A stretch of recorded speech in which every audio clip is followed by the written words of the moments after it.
We understand that financial management is all about the three important decisions called as the financing decision, the investment decision, and the dividend decision.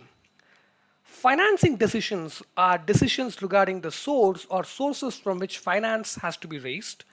Investment decisions are decisions regarding the avenue or the avenues in which the finance raised has to be invested. And dividend decisions are decisions regarding whether or not a company has to declare dividend to its shareholders. In this topic, we are going to be talking about one of the three important decisions called as the financing decision, which is a decision regarding the source or sources from which finance has to be raised. The question that we are trying to address by taking this decision is where will a company go, where will a firm go and raise finance from? This decision is very important mainly because there are multiple sources of finance available.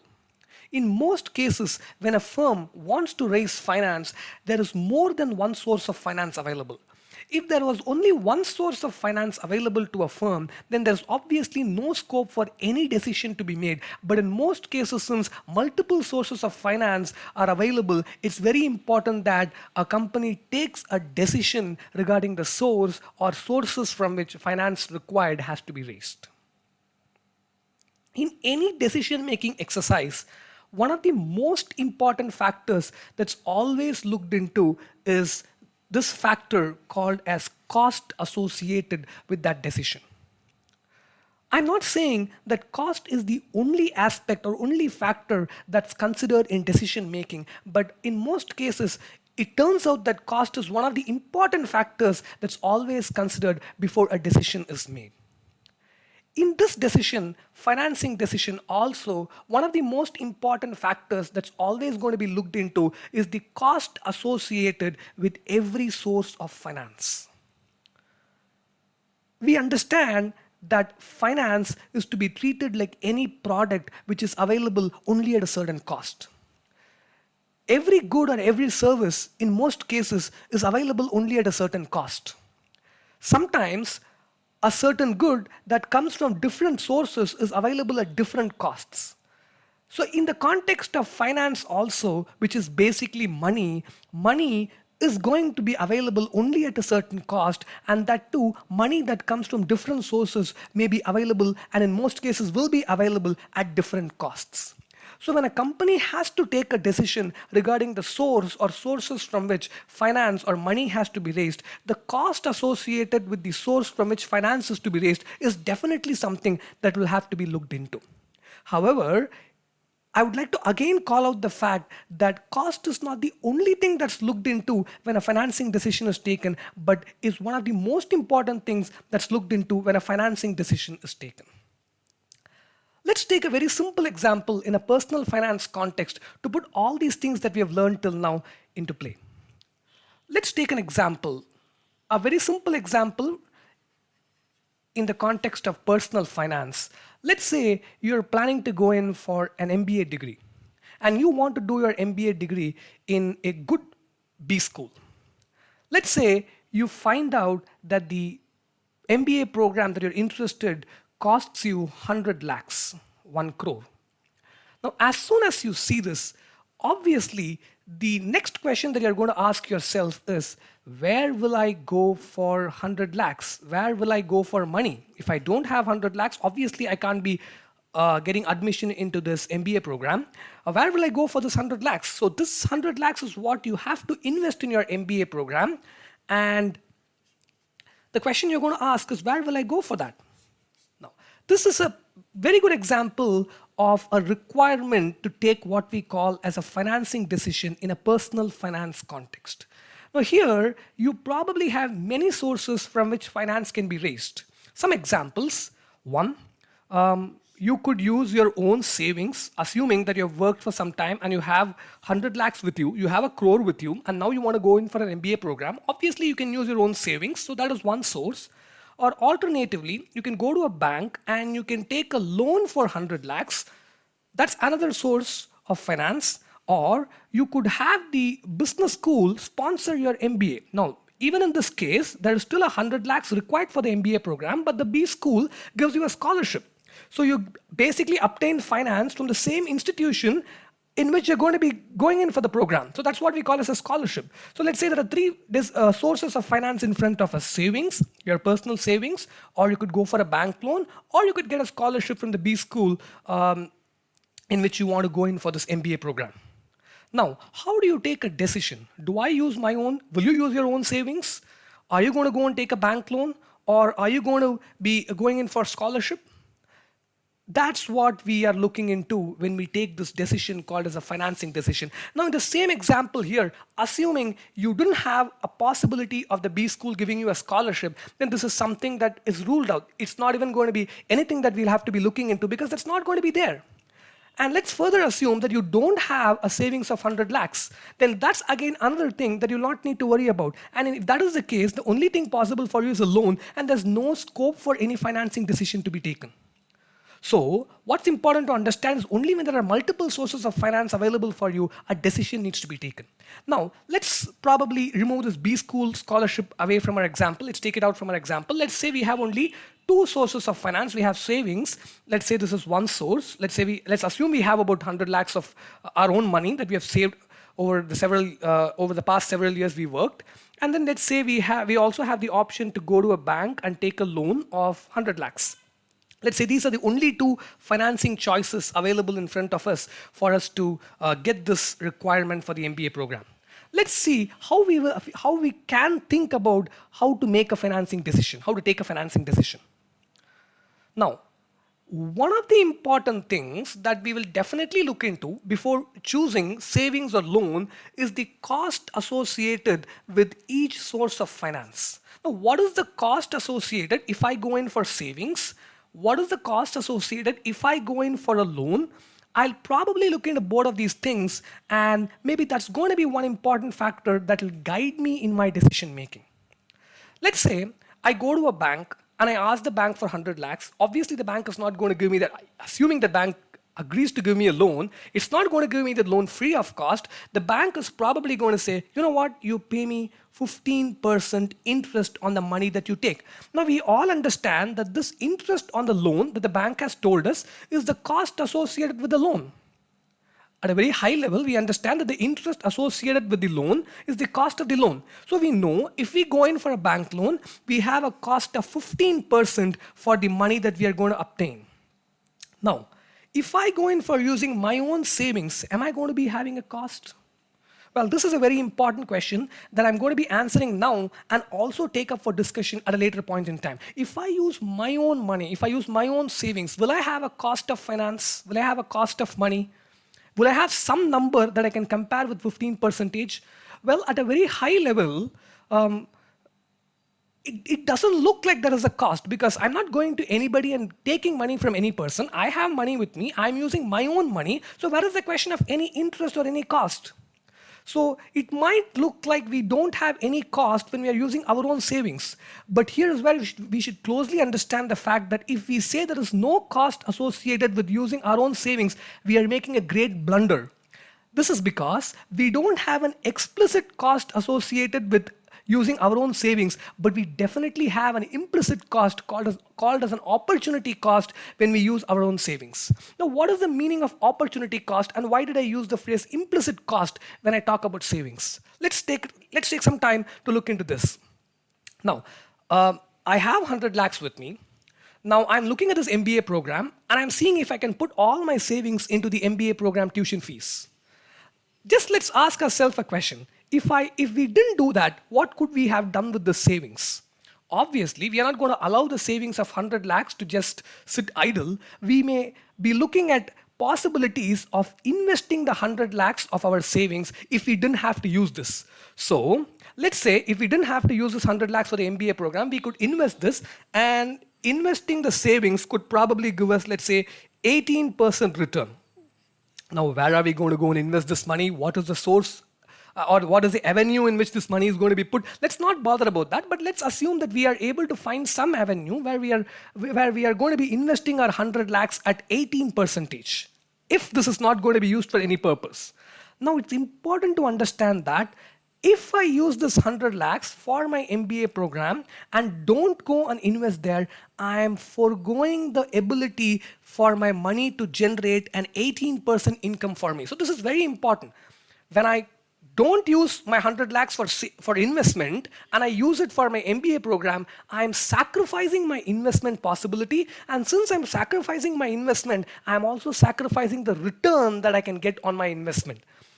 What am I sacrificing? To be specific in this context, I'm sacrificing 18%. So I'm sacrificing the 18% and using my money. So this is what we call as an opportunity cost. What is opportunity cost? In the very basic lessons of microeconomics, we would have learned opportunity cost to be the value of the alternative that is foregone for pursuing something else. So in this example, we are foregoing the investment opportunity which would have given us 18%, and we are using our money for the MBA program. So I would say 18% is the cost associated with using our own savings. So what's very important to understand in this context is the word cost has to be understood deeply. Cost just does not mean explicit cost. Cost just does not mean the cost that we are able to see and perceive. Cost also talks about implicit cost, and in most cases, whenever we talk about implicit cost, we are most likely to be talking about opportunity cost. So in this example, our bank loan, has a cost of 15% and the savings has a cost of 18%. Now, both sources of finance have two different costs associated. And we discussed that money is like any product, and a product coming from different sources could cost us different values, different amounts. So here, money coming from two different sources is costing us 15% and 18% respectively. How do I choose between savings and bank loan? One of the factors I could look at is cost. So if I just look at cost, any rational person is obviously going to go in for one source of finance over the other if he knows that the source he is going into is going to give him a lesser cost. So if I just look at cost, I'm likely to take the loan that comes to me at a cost of 15% than go in for the savings that has an opportunity cost of 18%. So I'd probably go to a bank and get 15% loan and then, use it for my MBA program. But what's also important to understand is cost is not the only aspect that needs to be considered. Here it's very important. Let's take a simple example here. Let's say I took a bank loan. I invested the money in my MBA program. Let's say it's a 2-year degree. I had a good time. And after I graduated, I'm in search of a job. And God forbid, my bad luck, I didn't get a job, recession, whatever reason, I didn't get a job. It's been close to 6, 7, 8 months' time, I didn't get a job. And the bank that gave me the loan is now asking me to repay the money that I borrowed along with interest. Now, where will I go for money to do that? Now, what did I think when I took a loan? I thought I would use this money, invest in the MBA program, get the degree, get a job after that, get money in the form of salary and use that to pay back my loan and also the interest on the loan. But what if I'm not able to get a job? What if I'm not able to get the salary I expected to get? Now, there's a huge risk if I take finance in the form of a loan. And when I borrow money from someone, there's a huge risk. But alternatively, if I used my own savings, if I used my own 100 lakhs and paid the tuition fees, went in for the 2-year MBA program, after qualification, if I got a job, great. If I didn't get a job, there's no person who's going to come and catch my collar. So that's very important to understand. So when I go in for loan, thinking that it's coming to me at a lesser cost than my own savings at 18%, I have another factor which is called as risk. So here what I'm doing is, if I don't want risk, I'll go in for my own savings, which has an opportunity cost of 18, which has basically an opportunity cost, a cost of 18%. If I'm willing to take a risk, but I don't want to go in for a source at a higher cost, then I'd probably go in for the loan, take the risk, and still have a lesser cost of 15%. So we can see that there is a trade-off between the cost and another factor called risk. So we're just looking at yet another factor. There are multiple other factors that go inside decision making. But the point I would like to drive across to all of you here is that it's important to understand cost is not the only factor, but is one of the most important factors. So in this consolidating this example and what we have seen till here, when we have multiple sources of finance, we definitely have to take a decision. And also, one of the most important things we are going to be looking into is the cost associated with each source of finance. Although that's not the only thing we'll be looking into. However, in this topic, cost of capital, we are not looking at the other factors. We are going to be looking only at the cost associated with every source of finance. That's going to be the focus of this topic. Although I said that there are other factors, we look at other factors in different other places, but here we are going to be looking only at cost. Now, coming back to the same example, now I required 100 lakhs of finance for my MBA. Now, should I restrict myself just to one source of finance? Should I go in for either a loan or should I go in for using my savings completely? Can I take 50 lakhs from my savings and 50 lakh in the form of a bank loan? Can I do that? Well, I definitely can do that. I can take 50 lakhs from my savings. I can take 50 lakhs from a bank account, or I can probably take 60 lakhs from my savings, take 40 lakhs of loan. I can raise my 100 lakhs of finance in whichever way I want. So what's important to note is financing decision does not mean we should narrow down to one source of finance. We can also take a decision of raising finance from several sources in certain proportion. If I do that, let's say for an example here, if I raise 50 lakhs in the form of savings, and if I raise another 50 lakhs in the form of a bank loan, now and I ask a question, what is the cost of my 100 lakhs of finance raised? Simple question. I raise 50 lakhs in the form of a loan. I use 50 lakhs of my own money, and I ask the question, what is the cost of the 100 lakhs of finance that I have raised? No, I cannot say 18% or I cannot say 15% because 15% is the cost of 150 lakhs and 18% is the cost of another 50 lakhs. So when I raise finance from different sources in different proportions, I cannot say that is the cost of finance raised is one specific percentage.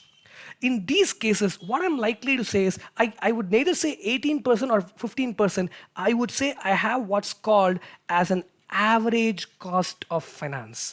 Neither is 18% my cost of finance, nor is 15% my cost of finance, but I have something probably in between, which is called as the average cost of finance.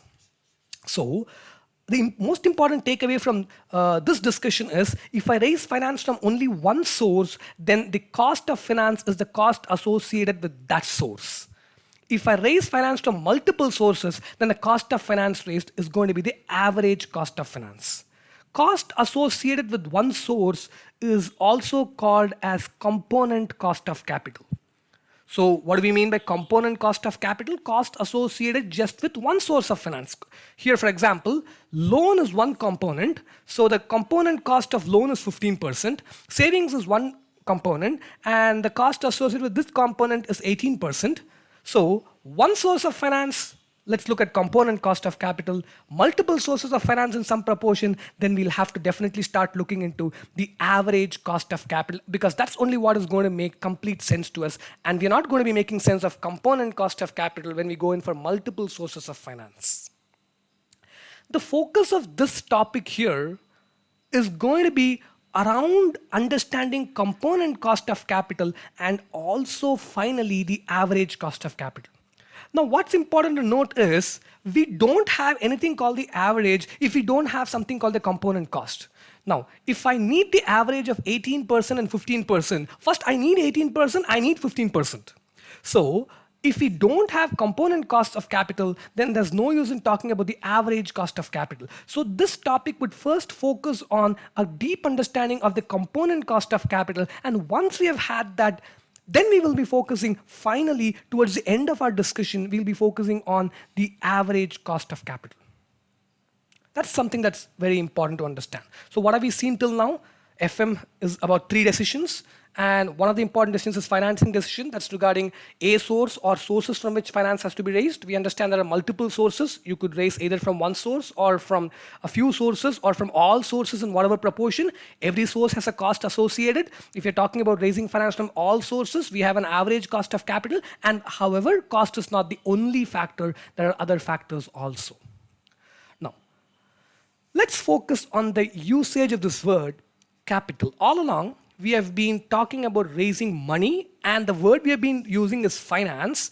Now here, let's talk about the usage of the word capital. We understand why we are talking about cost here. All the discussion till now has focused on this word cost. Now why is the word capital present here? Now, capital refers to finance invested in assets. So finance invested in assets is what we call as capital. Now, if we ask ourselves a question, why would a company require finance? Why should a company raise finance?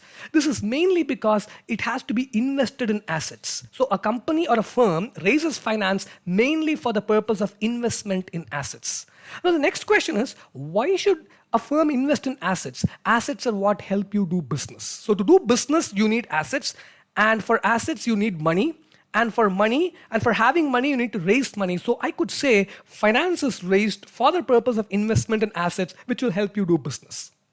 And the finance that is raised for investment in assets is what we call as capital.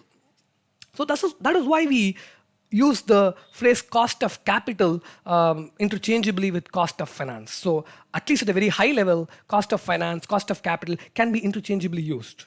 But one important thing to which I would like to draw your attention here, at least in this context, is when we talk about capital here, although I said capital is finance invested in assets, we are going to be more specifically talking about long-term finance. Although you can have something called as a short-term finance and we can have something called as short-term capital, we don't have a very strict definition for capital, and in fact, in our entire subject, we don't have very strict definition for words. This is not a legal subject. However, in this context, we are going to be focusing on long-term finance. So when we say capital, we refer to long-term finance. Now, what is the meaning of long-term finance? Finance which has been raised with obligations to repay the finance after a longer time. Now, again, let's not try to look at what we mean by long term and what we mean by short term. Obviously, the phrase long term and short term, they're all relative to each other. But finance which has been raised with a repayment obligation after a relatively longer period of time is what we call as capital. Now, every source of finance has a certain repayment obligation. Now, if you take loan, you'll have to repay it after some time. So every source of finance has associated repayment conditions, and some sources of finance require repayment in a shorter period of time, and some other sources of finance could require repayment after a longer period of time. So we are mainly talking only about finance that is to be repaid after a longer period of time. Again, by long term, we are talking in only relatively, and we're not defining the phrase long term here.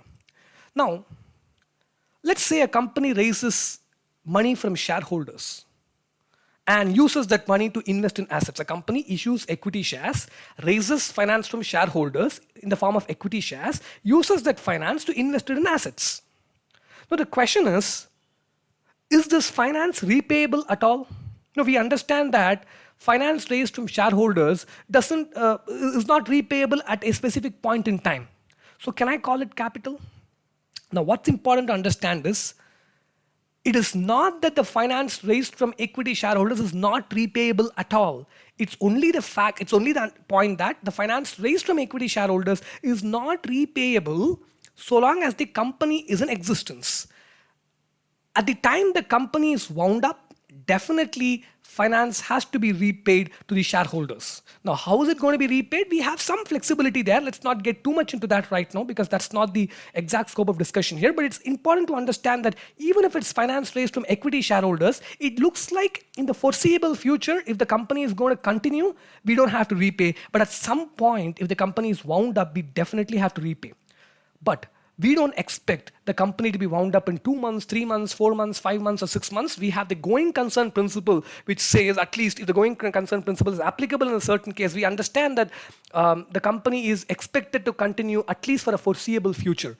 Maybe 2 years, 3 years, 4 years, and definitely more. Or we can put it this way, we don't know when the company is going to be wound up. So that's a relatively longer period of time. So money raised from shareholders also is eligible to be called as capital. So what's very important note, capital here specifically refers to long-term finance that has been raised. And that's why the phrase cost of capital is absolutely important. Now, let's take this discussion a little further. Now, I'm going to talk about a certain process called as the capital movement process. This is a very important process that we'll have to understand. The concepts that we're going to take home from this discussion is important for the rest of the discussion. So when we talk about the capital movement process, we basically have two entities. entity 1, let's call this as entity 1, and let's have another entity which is called as entity 2. Great, entity 1 and entity 2. Now, what's the difference between what's the difference between both of these entities? Let's say entity 1 has capital and entity 2 requires capital. Let's say that's the difference. Entity 1 has capital and entity 2 requires capital. Now, in the capital movement process, what's going to happen is capital is going to move from entities which have capital to the entities which require capital. So that's what we call as the capital movement process. So we have two entities, an entity which has capital and another entity which requires capital, and capital moves from the entity which has capital to the entity which requires capital. Now, what's again important to note here is the use of the word capital in both places. So on the left side here, we have entity which has capital. The word capital is used here also. On the right side, we have entity that requires capital. So capital is used there also. Why is the word capital used in both places? For that, let's take a simple example. Let us say we have entity 1, which is a bank, and we have entity 2, which is a manufacturing company. This is just an example, and this example is mainly to understand why the word capital appears in both places. So we have entity 1, which is a bank, it has capital, and we have entity 2, which is a manufacturing company, it requires capital. Let's assume the manufacturing company is in need of money. Now, why would the manufacturing company need money? Maybe for investment in some assets, for doing business, the manufacturing company requires money.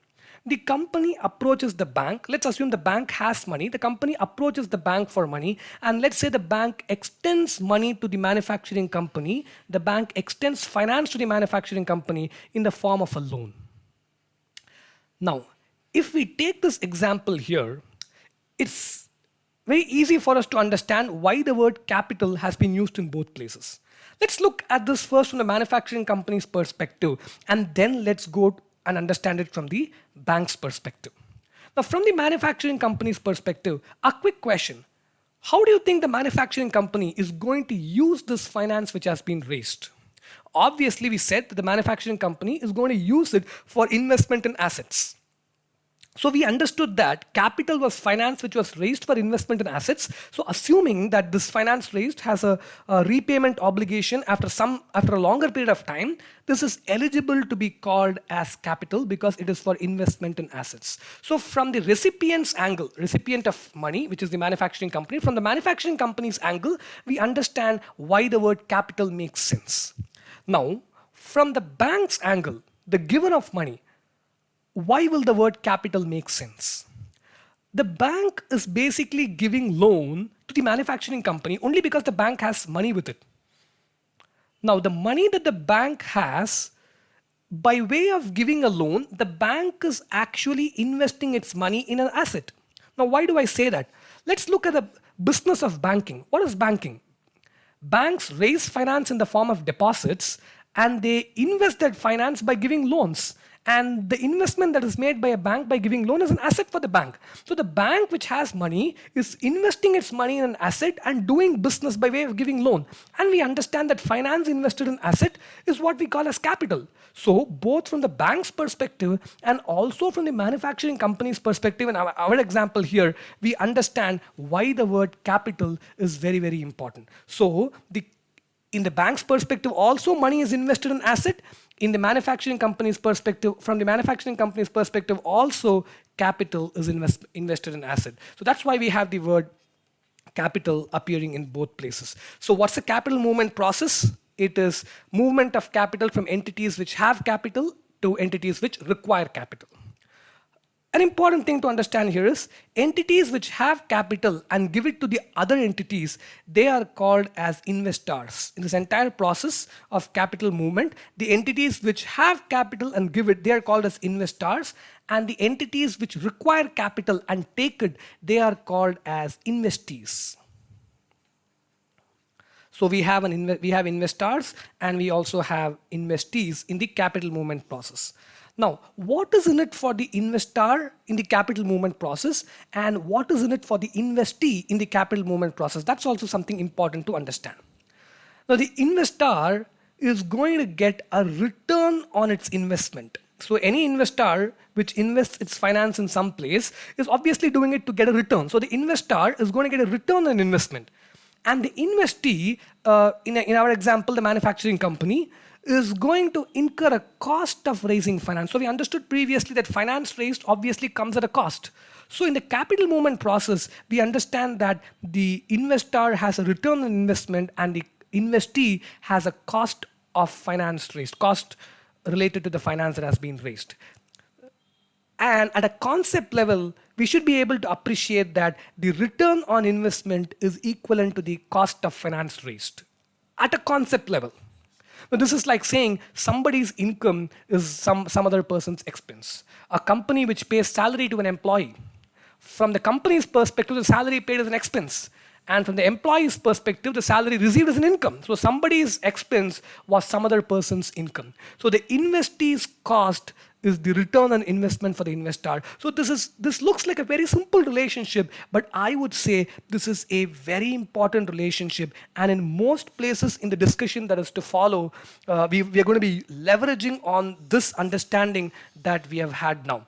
So one of the most important takeaways from the capital movement process, I would say, is this understanding that return on investment, ROI, is equivalent to cost of finance that has been raised. So we have understood right now what is cost of capital all about, and we have also understood what is the capital movement process. Now, let's get going. Let's look at the other important aspects in the cost of capital discussion before we get into a lot more of technical discussions. One of the most important things that I would like to now talk about is the concept of opportunity cost of capital. In many cases, you will see the phrase opportunity cost of capital used for cost of capital. So we should understand very clearly why the phrase opportunity cost of capital is used and what's this concept of opportunity cost of capital. Now, let's take an example here. Let's talk about this from the perspective of an investor first, and then let's talk about this from the perspective of an investee. So in the capital movement process, we understood there is an investor and there's an investee. We're going to be discussing this from the perspective of an investor and from an investee. We will first look at it from the perspective of an investor. Let's say there is an investor. Let's put that investor here. And let's further assume that this investor was investing his money in a fixed deposit. Let's call this fixed deposit FD1. And let's say this is with a bank, and let's call this as Bank 1. So there is Bank 1, which has offered an investment avenue called FD1, and let's say the investor was investing his finance in Bank 1, FD1. Now, the return on this investment, let's assume the return is 10%. So the investor is getting a return of 10% when he's investing in Bank 1's FD1. Let's further assume that there is another entity called as Bank 2, and now Bank 2 is offering another investment avenue called FD2. And Bank 2 is approaching the investor and is inviting the investor for investing in FD2. So we know that our investor here is already investing in FD1 offered by Bank 1 and getting a return of 10%. Now, the next entity in our example, Bank 2, is offering another investment avenue, FD2, and is inviting our investor to come and put his money there. Any rational investor is definitely going to ask Bank 2 to give a return of at least 10% if it has to invest its money in FD2. Now, why will the investor ask for a minimum of 10% while considering the choice of investing its money in FD2? Why the minimum of 10% makes sense here? Now, we should understand that the investor is going to sacrifice the possibility of investing in FD1 if it chooses to invest in FD2. So let's say the investor has 100 rupees here with it, and the investor wants to invest this finance, now it has to take a choice. It has to make a choice, take a decision. Should it invest here in FD1 or should it invest here in FD2? And if at the end of the day, the investor decides to invest this finance in FD2, it is obviously sacrificing the possibility of investing in FD1. And if it sacrifices the possibility of investing finance in FD1, it is also going to sacrifice the 10% return that FD1 is going to offer. So from this, what do we understand? By going in for investing in FD2, you are having a sacrifice of 10%. And any rational investor which sacrifices 10% is obviously going to demand at least 10% from FD2, which is offered by Bank 2. If Bank 2 said it would give only 8%, then it doesn't make sense for the investor to move away from FD1 and put all its money in FD2. So the minimum return that an investor wants to invest in FD2 is going to be 10%. And this 10% is what we call as the opportunity cost. Now again, the basic lessons of economics would have told us, and we also discussed this in the beginning when we were talking about savings versus bank loan in our MBA degree example. We discussed this, that the basic lessons in economics would have taught us that the value of an alternative foregone is what we call as opportunity cost. So in this example here, what is the investor foregoing for investing in FD2? Obviously, the investor is foregoing the 10% here. So that's what we call as an opportunity cost. And now, why is this discussion relevant in this context here? A very important inference that we can make here is what is going to make this discussion important. So we understand that 10% is the minimum return that the investor wants from FD2. Now, if FD2 says, I'm going to give you 11%, or I'm going to give you 12%, or 13%, or 15%, obviously, this investor is just going to take all its money from FD1 and put it in FD2. But what is the significance of this 10%? I would call this as the minimum return required for investment. So in most cases, what we understand is that the minimum return that an investor requires for investing its money in some avenue is the opportunity cost of capital. So for the investor, this 100 rupees is a capital. So let's say the investor has this 100 rupees. Now it has two choices, FD1 and FD2. Now the 100 rupees with the investor is a capital for the investor.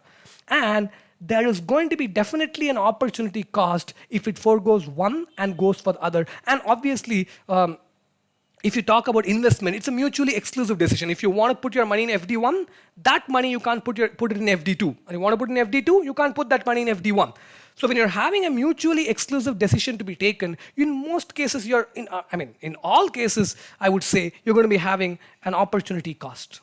So the minimum return that an investor requires for investing capital is the opportunity cost of capital. But that's only the minimum. If FD2 says, now here a very logical question is, there is already FD1 that has been giving me 10%, and I've been putting all my money in FD1 for the last 2 years. Now why would I move from that place and go to another place that just gives me 10%? Now I would probably want 11 or 12 or 13 or 14%. So that's why the use of the word minimum is absolutely important. So we are looking only at a minimum. So we are only saying that the minimum return required is the opportunity cost. So if we get anything higher than that, obviously we are going to be moving from one place to another. So the minimum return that's required for an investor while considering an investment avenue is the opportunity cost of capital. In other words, in simple terms, the return that the investor is foregoing by leaving some other avenue and then coming to the avenue that we are probably talking about. So now we have discussed the concept of opportunity cost from the perspective of an investor. Now let's talk about the opportunity cost from the perspective of an investee. Now let's take this example. Let's take an example of a company, and let's say this company requires 100 rupees. Let's say this company requires 100 rupees. Now it's going to be atrocious if I say a company requires 100 rupees. Let's just probably say 100 lakhs of rupees, so 1 crore. Okay, fine. So this company requires 100 lakhs. And the company is considering taking a loan. Now, probably we'll say, just for this example, loan at 10% cost. So this means you take a loan at 10% interest, so 10% loan at 10% cost. So there's a company, it wants 100 lakhs and it's considering taking loan at 10%. Now I'm going to look at this example and place two choices in front of the company. Now the company has two choices. Let's see what these two choices are. Choice one don't take the loan. Don't take loan. Now, why would you need loan? Maybe for some activity, for investment. I would say do nothing. Don't do anything. Do nothing. And don't take the loan. If you do nothing, you don't need money at all. And if you don't need money, why would you take loan? So do nothing, don't take loan. This is choice one. And here you have choice two, which is do whatever you're planning to do. And for that, if you need money, you need money. So take loan. Now, here, if the company goes in for choice two, which is basically the choice of taking the loan, it has to be understood that it is not going in for choice one. So you either go for choice one or you go for choice two. So by going in for choice two, which is taking the loan, the company is sacrificing choice one, which is the possibility of not taking a loan. Now, why would this make sense? So why are we talking about two choices here? It's very important to understand that if the company had gone in for choice one, it would do nothing. It would not require any money. It would not take any loan. That would also mean there is no cost of finance or no cost of capital. So this is very absolutely important. So if the company had gone in for choice one, there's no cost. So the company is now sacrificing a choice where there is no cost at all, and then moving to another choice which is definitely going to come at a cost of 10%, because we understand choice 2 is about taking a loan at 10%. So we understand that the company moves from no cost to some cost, and the some cost here is 10%. And this is also something that we can understand as an opportunity cost. Because what is this 10%? It is the cost that the company is incurring because it left choice 1. Now, you may say it's the cost of the loan. Well, it is, yes, it is the cost of the loan. But looking at it from in another way, I can also say, well, you wouldn't have this loan at all if you were with choice 1. So I would say here, looking at this from another way, this 10% is the cost that the company is having because it didn't go in for choice 1 and is now going in for choice 2. So here we understand that the 10% cost of finance, cost of loan, cost of capital, whatever way you call it, can also be understood as opportunity cost of capital. So what is the important takeaway from this discussion? The word cost of the concept of cost of capital in most cases can also be understood as opportunity cost of capital, both from the perspective of the investor and also from the perspective of the investee. So this is absolutely something very important to understand. And as I said in the beginning of this discussion, it's important to understand that we will encounter this going forward. In many cases where the phrase cost of capital has to be used, we would come across opportunity cost of capital. And at that place, we should understand probably we are probably talking just about the same concept here. So that's the purpose of this discussion. So taking stock of what we have discussed till now, coming from the beginning, we have talked about the 3 decisions. We have talked about our consideration of just the financing decision for this topic. We've said there are multiple sources of finance available. A firm could choose just one source or a few sources or all sources and raise finance in some proportion. And if it chooses just one source of finance, it's going to have just the associated component cost. If it's going to choose multiple sources, it's going to have what we call as an average cost of capital. And we said that's the last thing we'll be looking into in this chapter after looking into all the component costs. So that's something that we saw. And we said that we made an observation that cost was not everything, although that's what we are going to be mainly looking into in this topic. Yes, so before and after that, we looked into the capital movement process. We saw there were 2 entities, and then the important takeaway there was this last thing: return on capital invested is equivalent to cost of finance raised at a concept level. And now we see the concept of concept of opportunity cost of capital here. Now the next thing that we are going to do is look at the different sources of finance available for a company which is seeking finance. Now, this discussion, I would say, is necessarily a discussion that must be done at this stage, because it's going to be very logical to understand this and then look at all the other things that are to follow. And also the discussion that we're going to have now regarding the several sources of finance available is also going to give us a blueprint of what's going to follow. How is this? All that we've discussed till now, I would call this as a very high-level introduction. Although we've discussed a lot till now, I would call this as a high-level introduction of this topic area, cost of capital. But what's going to follow now will kind of give us a blueprint and tell us what's in store, or at least how we are going to be, how can we expect the rest of the chapter to look like and what is in store for us. So let's look at that right now. Let's look at the different sources of finance available. Call that different sources of finance. And we are mainly going to be talking about three sources of finance. One called as equity. This is one source of finance. And we have another source of finance called as debt.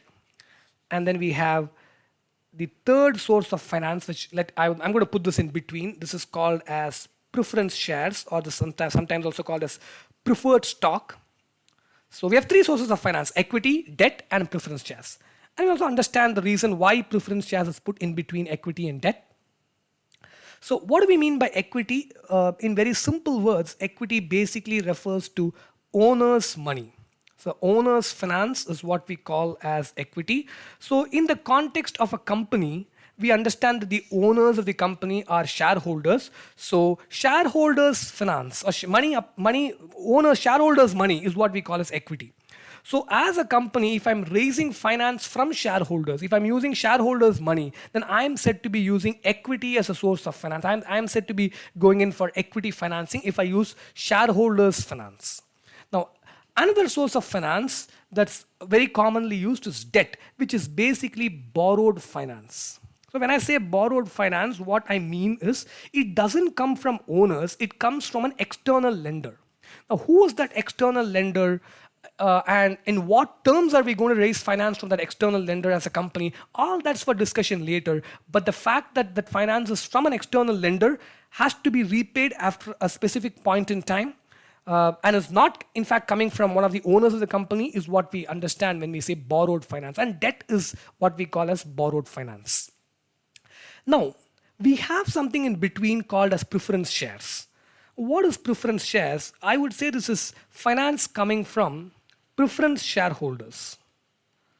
So we have equity, which is owner's money. We have debt, which is borrowed finance. And we have preference shares, which is finance from preference shareholders.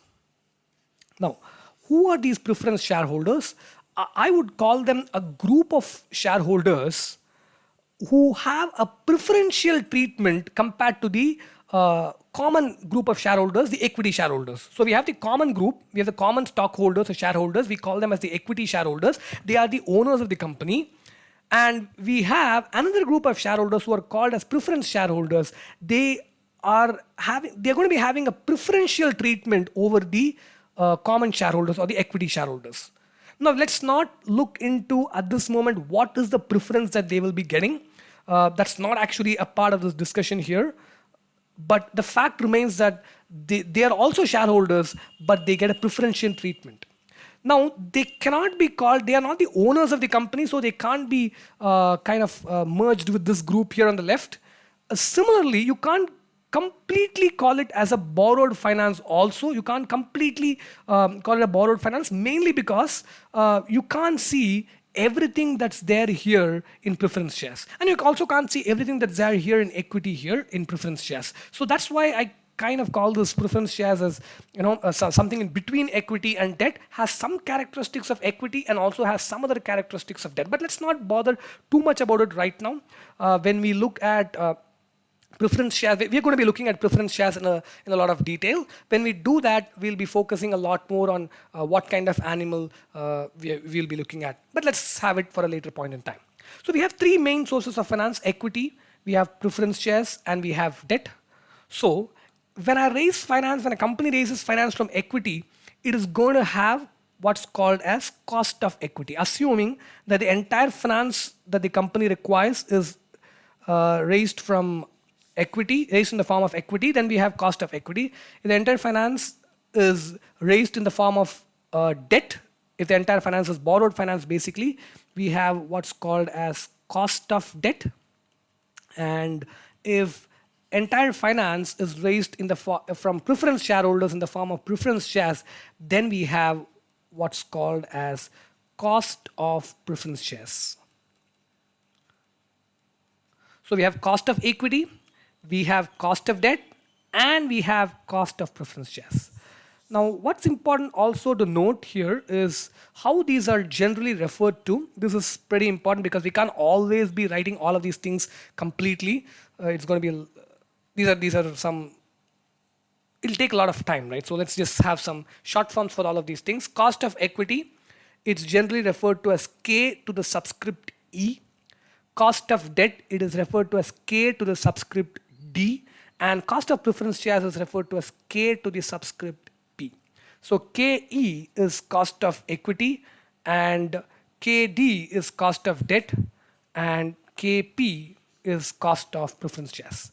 And we understand that all of these things, cost of equity, cost of preference shares, or cost of debt, these are what we call as component cost of capital, because equity is one component, preference shares is another component, and debt is yet another component. So if you just go in for one component, we have the cost associated with that component. So your KE or your KD or KP, all of these things are component cost of capital.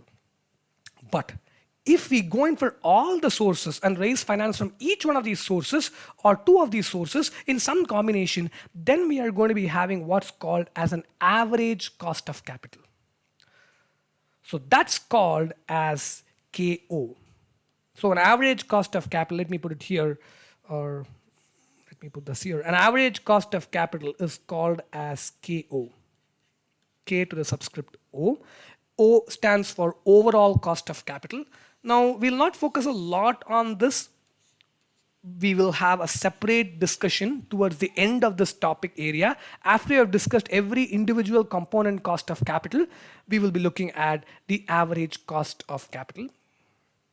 Now, we've understood the different sources of finance. I also told you that this discussion will kind of give us a blueprint of what's in store for us going forward. Now, how should we understand that from this chart that we are seeing in front of us? We are going to be having, I will say, 3 sections. One section which is dedicated to debt as a source of finance, and in that section, our main goal is to be understanding cost of debt. That's one discussion that we will have. And then there's going to be another discussion which is going to be focused on preference shares as a source of finance. And there, our focus is mainly going to be around understanding this component cost of capital called cost of preference shares.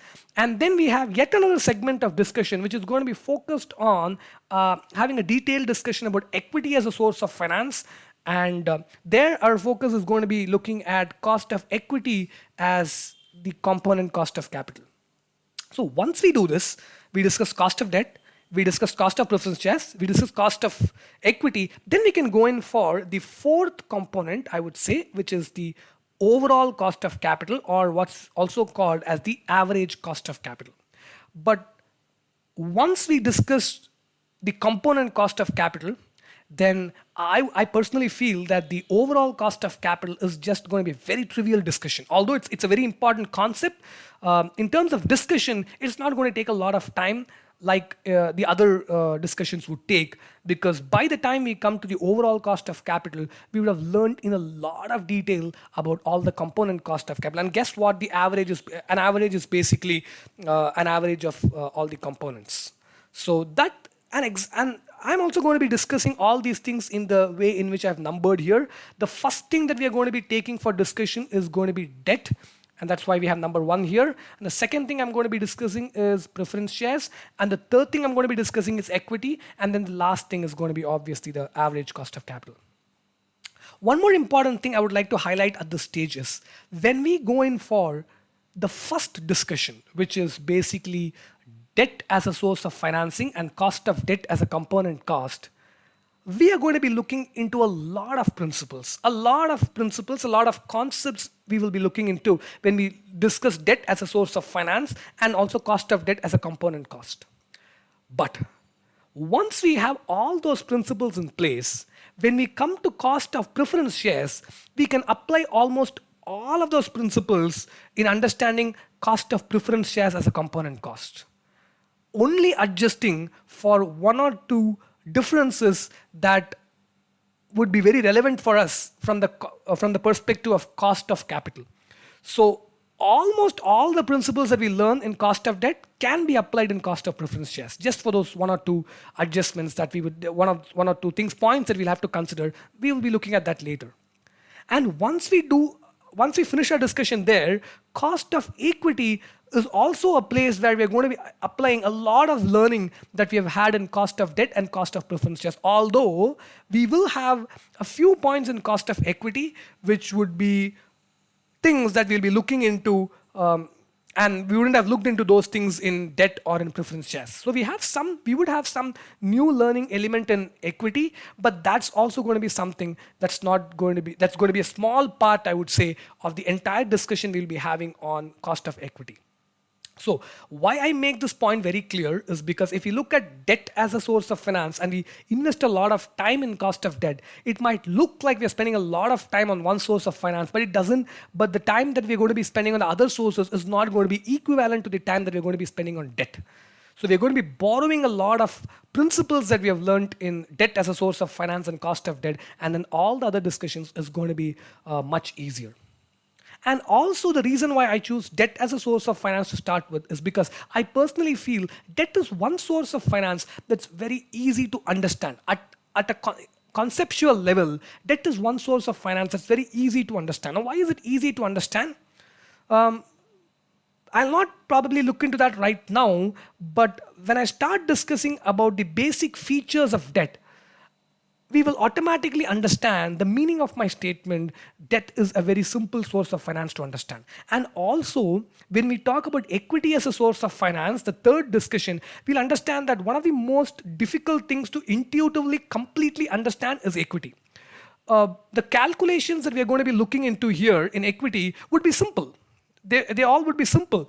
But if we try to intuitively completely understand equity, I would say that's a very challenging thing to be done, because equity as a source of finance is definitely not as simple a source of finance as debt. Debt is I would say, a very predictable source of finance as compared to equity. So we will start with a source of finance which has simple characteristics and very easy for us to appreciate. And then once we have our principles in place, let's look into some other source of finance which is a lot more demanding in terms of a thorough conceptual understanding. I mean, I wouldn't say a lot more demanding. Debt would also be equally demanding, but in terms of understanding, I would say probably debt will be even more easier for us to understand than would be the understanding in the case of equity. Right. So with that said, and our understanding of the different sources of finance, let's narrow down our discussion right now to debt as a source of finance. So let's look at debt as a source of finance and also the associated component cost, which is called as cost of debt.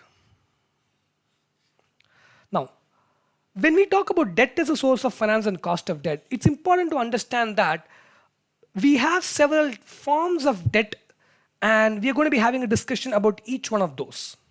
So when we say debt, we basically refer to borrowed finance, but within borrowed finance, we have several types. But before I go in for the several types of borrowed finance, now what I'm going to be looking at is the basic principles of debt. So let's look at the basic principles of debt. This is something that is not new to us. We would have definitely understood this in a lot of detail, but I would just say I'm going to be recapping the basic principles so that when we need them, at the time we need them, they will come handy. So any source of finance, basically, if you have to understand the cost associated or the risk associated, it's important to understand the basic features or the principles in relation to that source of finance. Only when you know completely what is that source of finance all about, you will understand the nitty-gritties of each aspect associated with that source of finance, be it cost or risk or whatever it is. So from that lens, let's look at debt and let's look at the basic principles. Now, the most important thing, we've already seen this in the capital movement process. In any source of finance, any form of finance, we are going to have two entities. So in the context of debt also, we are going to have two entities.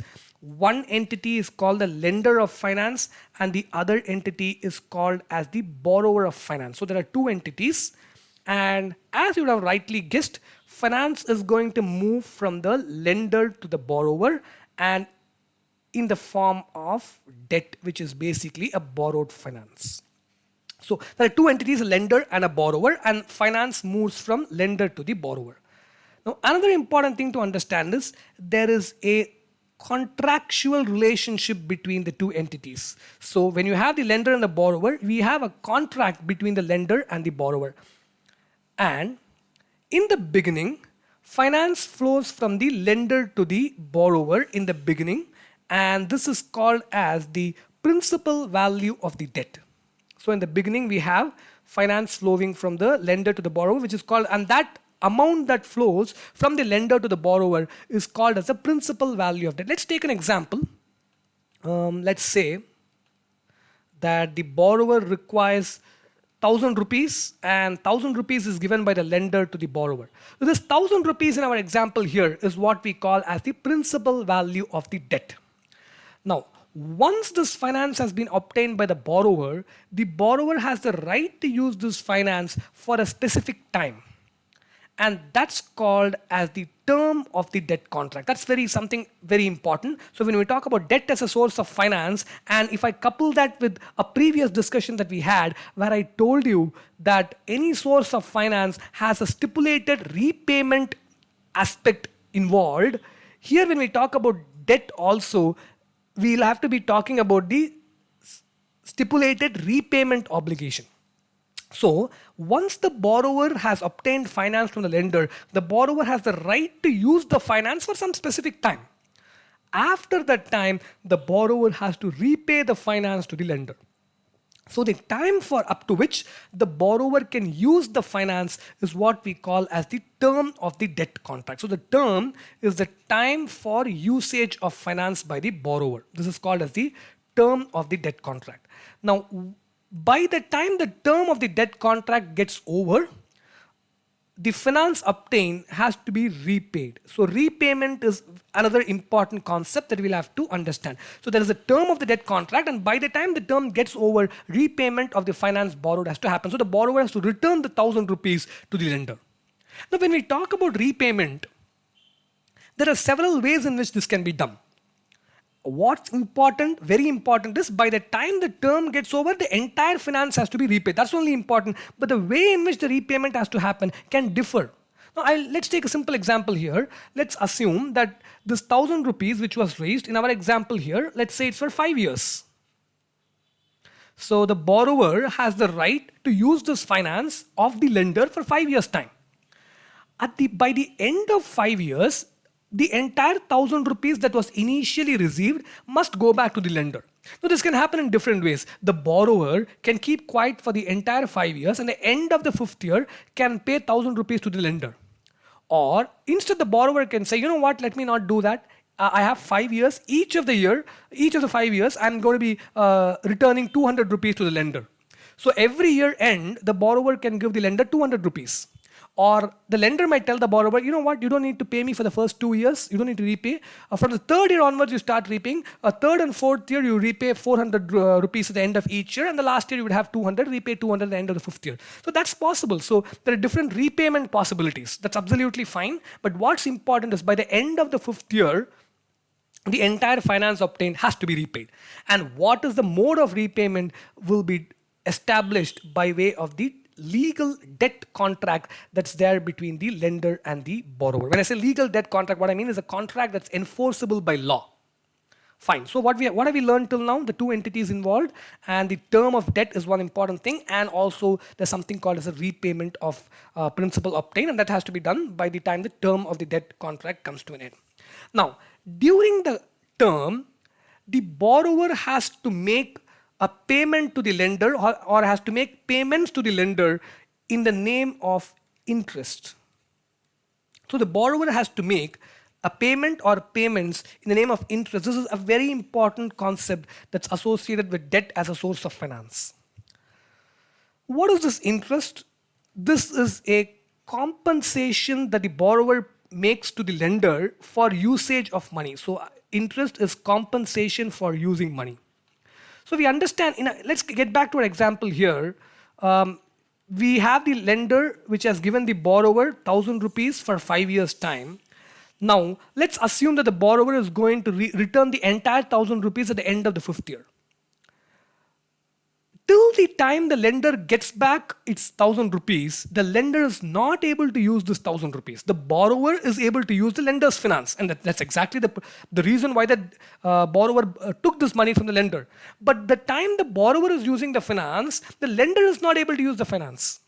So this would definitely mean that the lender would ask the borrower for a compensation. So you give your product to some other person, that other guy gets to use it, you don't get it, you get to use it for some time, you're obviously going to ask the other guy for a compensation. So in the term of the debt contract, for the time the borrower is using the finance of the lender and the lender doesn't get to use it, the borrower has to make a compensation to the lender, and that's what we call as interest. Here again, like in the case of principal, when we talk about interest, there are several ways in which this can be done. When you talk about interest payment, maybe interest can be paid once in a year. In the 5 years time in our example, at the end of every year, interest can be paid. So through the course of the debt contract, 5 times the borrower might have to pay interest to the lender. Each year the interest is probably paid.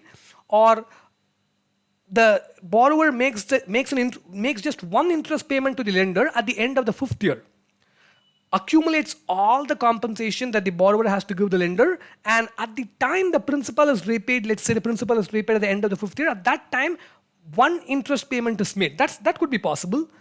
Or the borrower could pay interest twice a year. In the course of 5 years time, every 6 months the borrower could be paying some interest to the lender as a compensation for using the lender's finance. So interest probably is paid 10 times a year. So there are several possibilities. Like in the case of principal repayment, there are several possibilities in the case of interest payment also. It could be one payment or it could be several payments. And when we say several payments, again we have a lot of possibilities there. And sometimes the mechanism or the mode in which interest is paid could be very closely linked with the principal repayment. What's important for us to understand here is the fact that there exists a concept called as interest payment. Now, how is this going to be done? In what intervals is interest payment going to happen? All those things are now not important for us. We can take all that for discussion when we start getting into a lot more technical aspects about the cost of debt. But now what's important to understand? The fact that the borrower makes a payment to the lender called interest. Another important principle that we need to keep in mind in relation to interest is this is a fixed charge for the borrower and a fixed income for the lender. Now, what this actually means is let's discuss this more from the context of the borrower than from the context of the lender for the time being now, because we're talking about debt and we're talking about borrowed money. So let's talk more about this from the context of the borrower. What this essentially means here is if the borrower has to make a certain amount of payment to the lender as interest, it has to do that. And the borrower cannot say, I don't have money with me right now, so I cannot pay you what I have to pay you.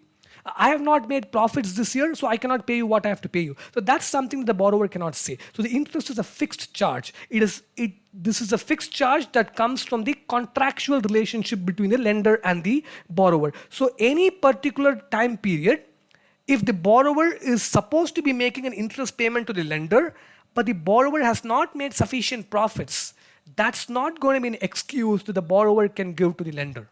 That's something that's absolutely important for us to be understanding here. And that's also going to have an impact when we talk about the cost of debt. And later, once we've discussed every component cost of capital, when we start comparing between different sources of finance and start looking at different component costs, this principle of interest being a fixed charge for the borrower is something that's going to be very useful when it comes to interpretation.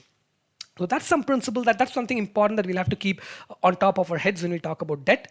And the last thing that I would like to talk about here is, since we have two entities involved, the lender of finance is going to be the investor and the borrower of finance is going to be the investee here. And in this capital movement process, the lender of finance is going to have a return on debt investment. Let me call this as R to the subscript D.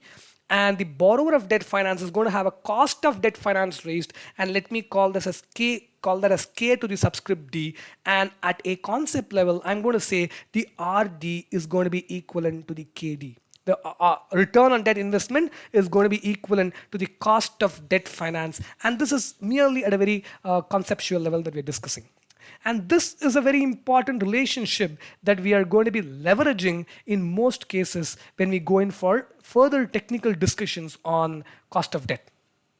But what's important for me to draw your attention to is, although I said return on debt investment is equivalent to cost of debt finance raised, it's not the case that when I compute this number, it has to exactly always match with this number. There are cases when we calculate, we calculate return on debt investment from the perspective of the lender. When we're talking about some calculation from the lender's perspective, we are going to be calculating return on debt investment. And when we are going to make a calculation from the borrower's perspective, we are going to be calculating cost of debt finance. So let's say you calculate the return on debt investment from the lender's perspective, and I calculate the cost of debt finance from the borrower's perspective. Now, we try to compare our numbers. In all cases, I can't say the two numbers will match. There are going to be cases where one number will be slightly different. We can expect it to be slightly different from the other number. The return on debt investment need not match with the cost of debt in terms of numbers. We'll see what those cases are, and we'll also understand why we have a difference in numbers. But here, what's important is we are looking at a concept level. Just like I said earlier, somebody's expense is some other person's income, right? So that's absolutely important. So at a concept level, we are talking about return on debt investment being equivalent to cost of debt finance. And we can use it, leverage it, whenever we'll have to use it, whenever we feel it's going to make a lot of sense to understand it this way, we are going to definitely be doing that. So that's something that I wanted to call out. So now we've looked at the basic principles of debt finance. Quickly recapping, two entities, lender and the borrower. There's going to be a contractual relationship between them. In the beginning, there's going to be a flow of principal, which is the initial value from the lender to the borrower. And there's going to be a term of the debt contract, by the end of which there must be a repayment of the entire finance to the lender. Sometimes there can the finance that has been obtained, the principal, could also be repaid through the course of the term. That's fine. Then we have something called as the interest, which is the compensation that the borrower makes to the lender for using the lender's finance. And we said return on debt investment at a concept level is equivalent to the cost of debt finance. Now what's important to understand is the two forms of debt finance. The two main forms of debt finance. And once we understand this, then we again have a sub-classification, but let's get to that a little later. But now let's just look at the two forms of debt finance at a very broad level. This is very important for our discussion going forward. So I'm going to be classifying debt finance broadly into loans and bonds. There are two major forms of debt finance, loans and bonds. In this discussion, I'm going to be focusing on what loans are and what bonds are. But before I even do that discussion, I'm going to make a statement here. All loans are bonds and all bonds are loans. Now, this is something that's very important to be understood. Now, why I say this before even I start looking into one category is, just because we have a classification like this and we're talking about loans and we're talking about bonds, we should not think that one is completely different from other. In fact, I would say, if you look at the root of both forms of finance, both are basically debt finance. So they'll have to basically be the same. So every loan is a bond and every bond is a loan. Loans are bonds and bonds are loans. They have a difference only in terms of the way in which the arrangement of the contract between the lender and the borrower is going to happen. So at the root of it, I would say loans are equivalent to bonds, but the way in which the contract is going to be arranged and a lot of other things, we'll definitely have some difference between a loan and a bond. So that's important. So loan is a bond and a bond is a loan. But now with that, let's understand what's the difference between a loan and a bond. Let's first look at loan. Now, basically what we understand is loan is a finance that comes from one entity or few entities, we can say. And most likely it comes from a bank or any other financial institution. That's what and let me be very clear here. I'm saying mostly it comes from a bank or financial institution. Now, let's say I'm a company. No, I need finance. I raise finance from some other company. That other company is not a bank, is not a financial institution. It gives me some finance for some temporary use. Now, have I taken a loan? Yes, I have. Is the other company a bank? No, it is not. Is the other company a financial institution? No, it is not. So does it mean that it's not a loan? No, it's still a loan. So generally, the finance that comes from bank or a financial institution is called as a loan. And or we can also say a finance that comes from bank or financial institution or from some independent individual entity. Sometimes finance can be obtained not from one bank or one financial institution. It can also be obtained from what we call as a consortium of banks and financial entities, financial institutions. So either one bank or one financial institution or a consortium of such institutions, if we get finance from that, then that's what we refer to here, at least in this context, as a loan. Let's take an example. Let's say we have a borrower here in between. And let's say this borrower requires 1,000 rupees, or let's probably take a bigger number. Let's say it requires 1 lakh. Fine, great. Now the borrower can approach a bank or a financial institution, a non-banking financial institution, and ask for a loan and ask for money. So the bank could give a loan of 1 lakh. The financial institution could give a loan. And that's what loan is all about. Or maybe what could happen is the bank could feel that this is a big sum. So the bank might contact another bank, and two banks together could probably give the borrower 1 lakh. So one bank might give 60,000, another bank might give 40,000, and together the borrower gets what it has to get. Now here, this is an example of a consortium of banks. So a bank or a consortium of banks has given a loan to the borrower. Now, instead of doing this, what the borrower could do is, it could split its entire requirement and raise money from many people and many entities. For example, instead of raising 1 lakh from one entity or two entities or a small group of entities, it could say, I'm going to find 10 entities, and from each of the entities, I'm going to raise 10,000 rupees. So from 10 entities, if I raise 10,000, I'm going to get my 1 lakh. Or I'm going to find 100 entities, and from 100 entities, I'm going to raise 1,000 rupees. So raising 1,000 rupees from 100 entities is going to give the same 1 lakh that the borrower wants. Or the borrower could say, I'm going to find, 1,000 entities, and from each one, I'm going to raise 100. Or I'm going to find 10,000 entities, and from each person, I'm going to raise 10. Or I'm going to in fact find 1 lakh entities, and from each person I'm going to raise 1 rupee. So when something like this happens, probably we can say that the borrower is going in for debt financing in the form of bonds.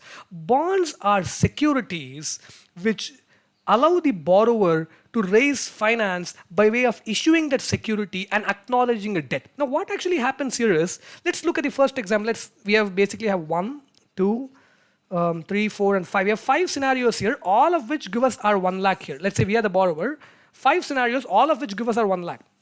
Now, if you look at scenario 1, we have 10 loan contracts. We have a loan contract with one entity. Now, entity could be an institution, or it could be a person, an individual. When I say entity, I'm talking about different types, right? So that's why I like to use the word entity here. So I'm in fact entering into 10 contracts with 10 different entities. And from each entity, I'm raising 10,000. So the contract that I have with every entity is what I call as a bond.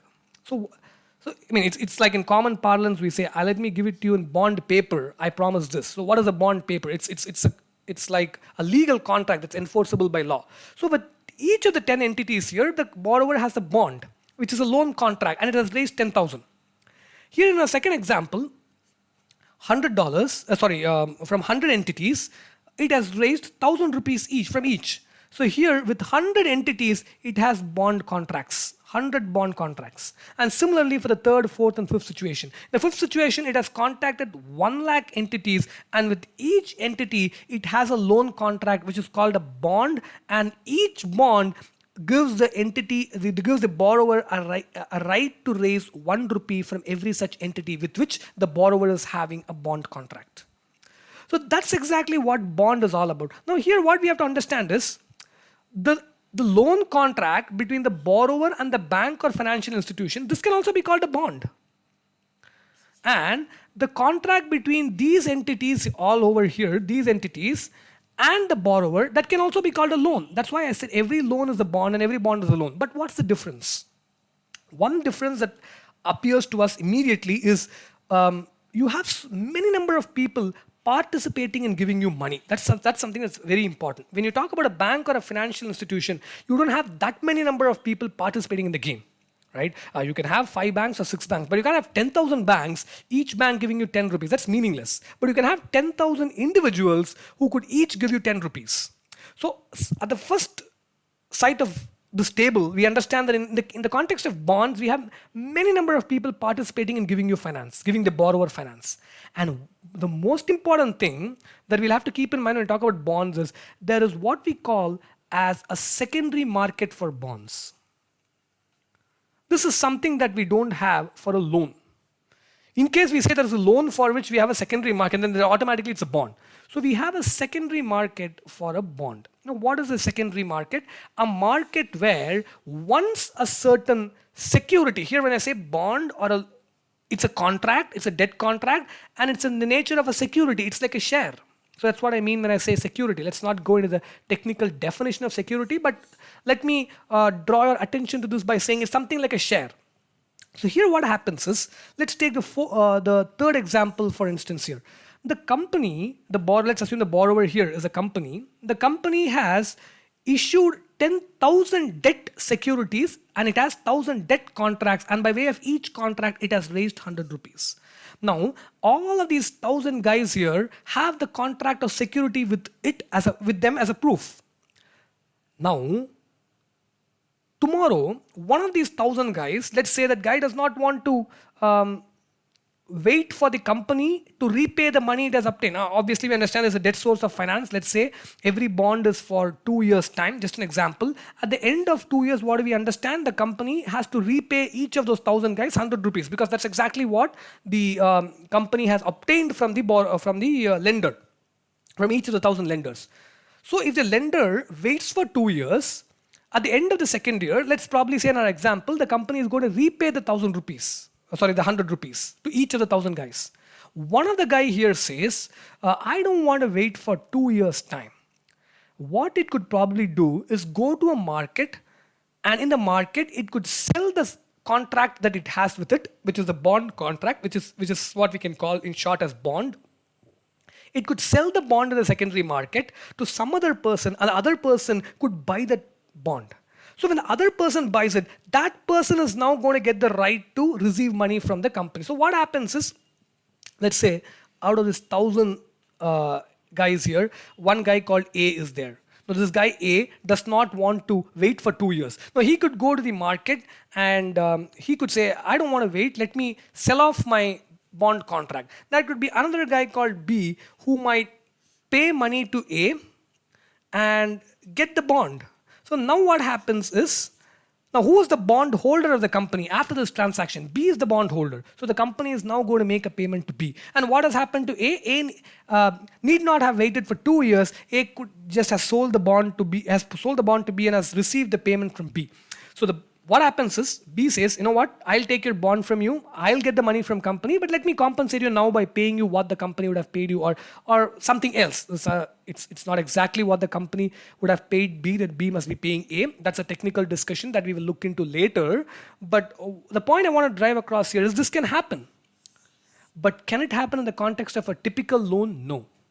If the bank which has given a loan to the borrower does not want to wait for the term of the debt loan contract, well, it cannot sell the loan to contract to some other person and receive payment.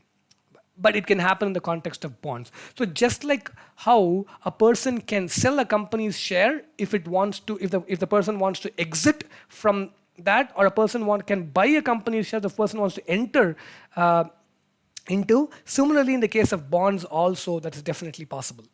So a person wanting to offload a bond can offload by selling in the secondary market, in the bond market, and a person who wants to buy a company's bond can do that by coming to the secondary market and buying it from some existing person who wishes to sell. So just like we have a stock market for shares, we have a bond market for bonds, where the main product that's getting traded is bonds of several issuers. When I say issuers, I'm talking about borrowers here. Now, it could be any type of borrower. I have assumed a company here. It could be a government also. We have a lot of government bonds. So let's say that a state government wants to raise some finance. So the state government can go for issuing bonds. The central government wants to, you have US treasury bills, you have US government bonds, you have French government bonds. So different countries could also want to raise finance. So they might also come out with bonds and raise finance. So there is an issuer. Any person who issues bonds is a borrower. Might be a company, might be government, it might be some other type of entity. Let's not get into that. But the fact is that entity is a borrower. And we have a bond market like we have a stock market. So these are the two main forms of debt finance: loans and bonds. And every loan is a bond, every bond is a loan, but we have this difference. We do not have a secondary market for loan. So loans are not tradable. We do have a secondary market for bonds, and hence bonds are tradable. So we have understood the two main forms of debt finance. So what's to follow now, it will be an introductory discussion on cost of debt, where we'll be looking at simple loans. That discussion was going to mainly help us get introduced to cost of debt at a concept level. We'll start appreciating what cost of debt is all about. And for that, we are going to be using simple loans. And once we have that understanding, we are going to be moving to bonds. And I would say in bonds, we are going to be having the majority of a discussion. So I would put it this way. We are going to be looking at loans for taking home basic principles. And we will apply the principles and strengthen our understanding of the concepts when we look at bonds. And there are going to be several types of bonds. We have 2, 3 types of bonds.